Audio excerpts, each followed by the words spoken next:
Supreme Court ruling states empowered to subcategorize SC Saint reservations for targeted benefits. SC రిజర్వేషన్ల వర్గీకరణపై supreme court chief justice గారి ఆధ్వర్యంలో 7 జడ్జీలతో కూడిన రాజ్యాంగ ధర్మాసనం మెజారిటీ తీర్పు 6 జడ్జీల తీర్పు ప్రకారంగా ఎస్సీ రిజర్వేషన్ల వర్గీకరణ చేసుకునే అధికారం రాష్ట్రాలకు ఉన్నది.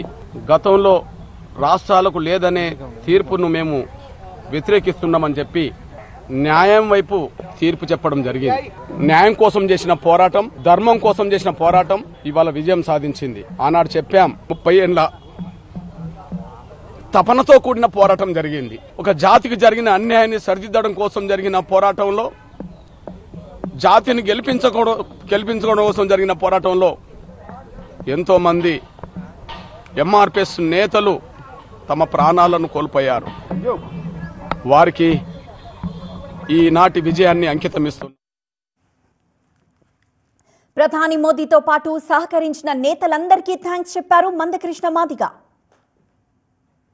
జరిగిన వర్గాల పక్షానే బలంగా న్యాయ వ్యవస్థ నిలబడుతుంది అనడానికి పెద్దలు చీఫ్ జస్టిస్ గారి ఆధ్వర్యంలో ఇచ్చిన తీర్పు న్యాయాన్ని బతికించడం కోసం, పేద వర్గాలకి అండగా నిలబడడం కోసం ఇచ్చిన తీర్పుగా మేము భావిస్తున్నాం.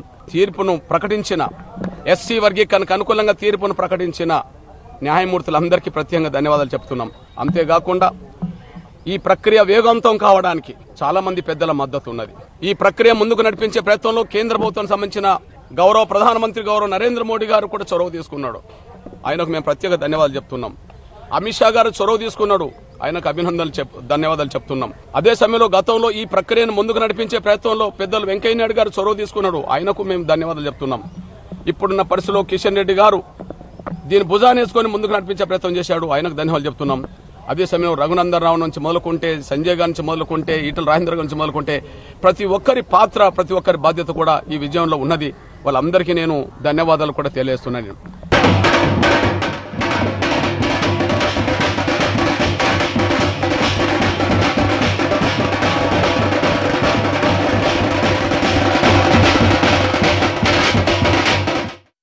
Like, share, subscribe.